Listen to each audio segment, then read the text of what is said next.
Hello, I'm David Hutton of Plastics Today.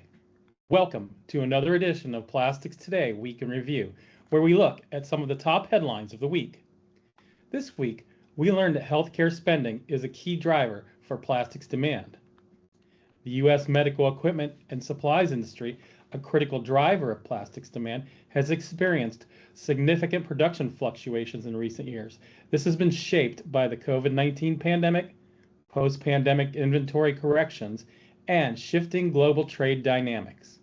While healthcare spending remains robust, reaching $2.9 trillion in 2025, domestic production has faced challenges, including import competition and economic pressures on hospitals.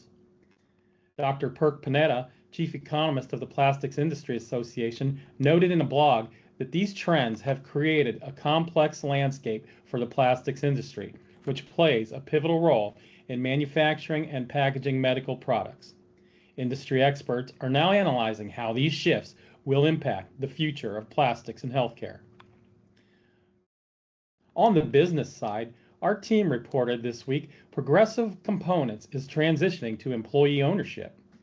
Progressive employs 65 team members worldwide, and the company said that the ESOP transaction will ensure it remains American-owned and independently operated while creating a meaningful ownership opportunity for employees.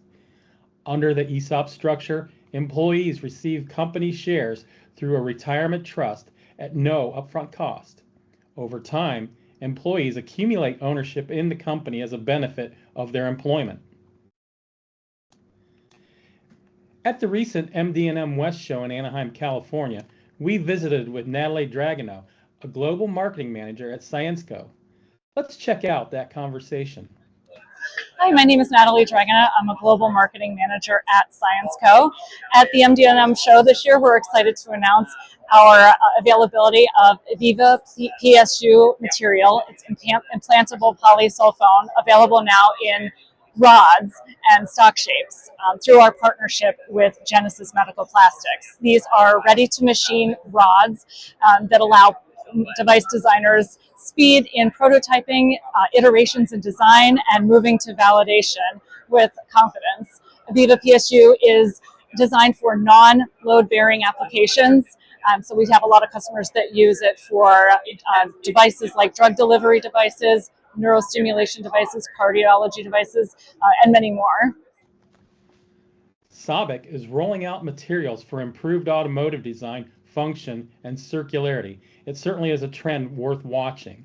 SABIC selected the Plastics in Automotive Engineering 2026 exhibition in Germany early this month to debut multiple new materials for use in advanced driver assistance systems, exterior components, lighting, and electronic vehicles. New compounds based on post-consumer recycled content are featured in shark fin antennas. The materials impart excellent weatherability and impact resistance to high-gloss molded in-color parts. Check out our coverage on SABIC's announcement. Acquisitions always draw attention, and this week, Rubber Group announced it would boost its portfolio with a deal to buy Diversified Plastics. TRG said rubber, plastics, and urethane capabilities are now accessible from an integrated, trusted source.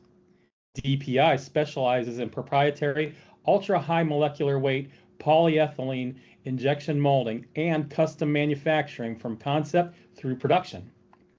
With facilities in New Hampshire, Chicago, and now Montana, the partnership expands TRG's geographic footprint while providing DPI with access to a broader material platform, increased resources, and expanded commercial opportunity.